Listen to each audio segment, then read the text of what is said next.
Hello, my name is Ashley, this is Faithful Rattos, and welcome or welcome back.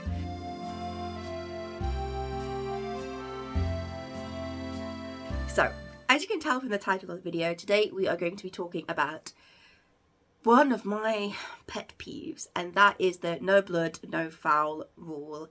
And as we'll get into it later on in the video, it's something that I really despise. I think it's really unhelpful and can be harmful, and yeah, we're going to get into that in a second. But before we do, I'd just like to say, if you're interested in rat care or my rat keeping experiences and journey, please do subscribe and stick around, leave a comment, leave a like, all that sort of stuff.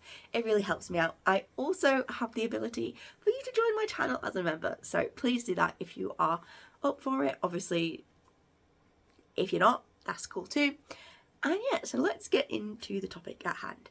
So there is a twofold reason. They are the same reason, but two sides of the same coin, as to why I don't like the no blood, no foul saying. The first one being, not all blood is coming from injuries caused by problematic behaviour. And number two, the other side of the coin, is not all problematic behaviour will result in injuries, or has resulted in injuries yet. And I think waiting until it gets to a injury seems a little bit unnecessary. So I do think it's helpful as a first thought for people who are inexperienced when it comes to rat behaviour.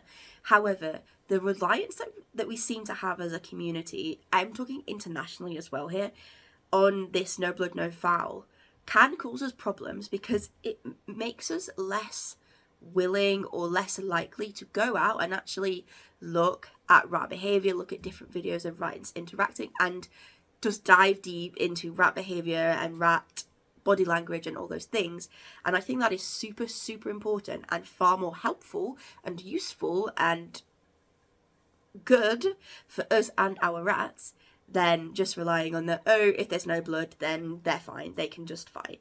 And I think we really do need to be talking about rat behaviour more, and I really do make an effort to do that whether advising people online or when I'm trying to describe a situation that I need help with and all that sort of stuff. So the first thing being that a lot of injuries that happen to rats that cause blood, so no blood, no foul, insinuating that when there's blood, that's a foul. There are a couple of types of injuries that are really easy to happen accidentally without any problematic behaviour having took place.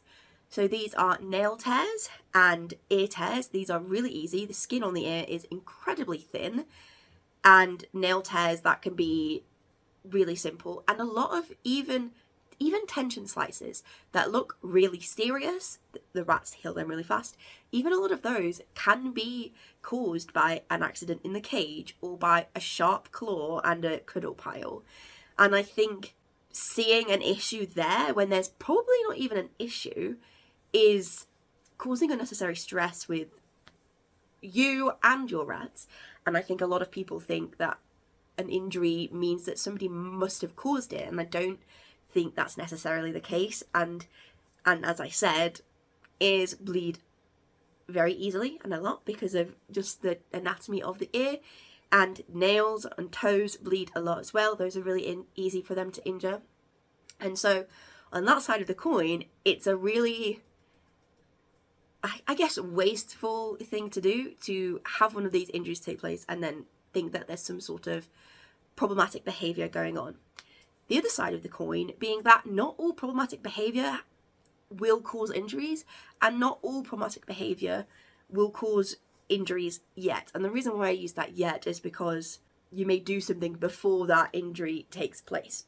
So, for example, a lot of aggressive rats, or a lot of rats whose sort of abnormal aggression is sort of building and building, you won't see these massive sort of fights or anything really dramatic. They might do a bit of sidling, they might be rubbing up on things an awful lot, which that type of scent marking is less common for rats and can cause more injuries.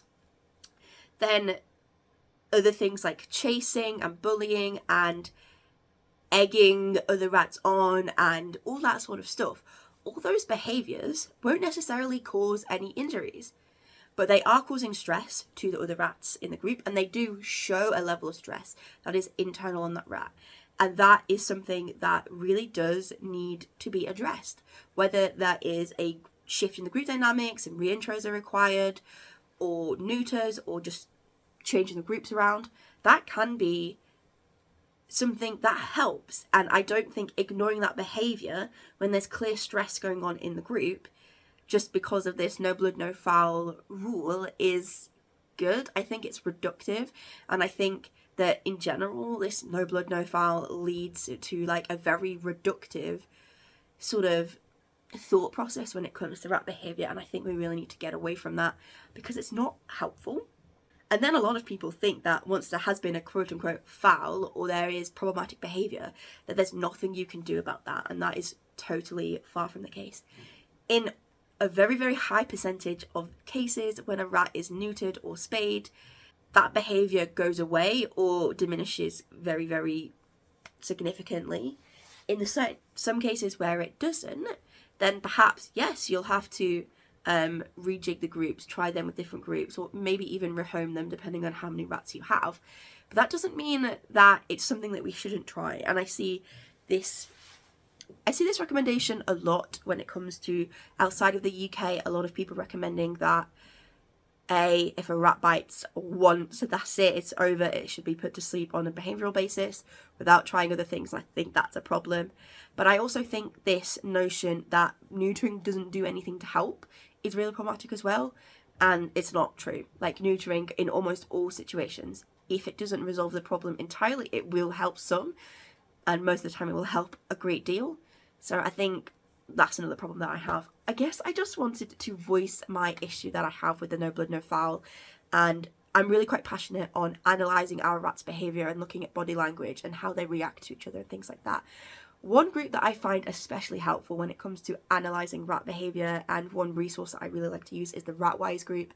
I do the social media for Ratwise, and the group is just really, really a nice group. Not only is Alison Campbell, who runs this, really, really educated on rat behaviour, rat nutrition and all of that sort of stuff, but the entire community is just full of like-minded people, full of people who are thoughtful and science-based. And I think sometimes it's hard to get both in the same place. So yeah, if you are interested in rat behaviour and perhaps you have an issue with your own rat, I really, really do recommend joining Ratwise. I think it's $12.99 a month. I'm not sure at this point. I think the numbers have gone up recently, so it could be that. But yeah, I really do recommend that if you're interested in sort of talking about rat behaviour and maybe you have a specific concern. But I really do urge you to avoid using this phrase as like a backbone when it comes to looking at rat behaviour and looking deeper and trying to figure out exactly what's going on rather than just relying on that. So yeah, that's my thoughts on No Blood No Foul, and I hope this could spark a bit of a discussion in the comments. If you have any thoughts or feelings or questions about this, do leave them down below. Do stick around and subscribe, give us a like, comment, and even become a channel member if you really want to. So yeah, thanks very much for watching, and I'll see you in the next video.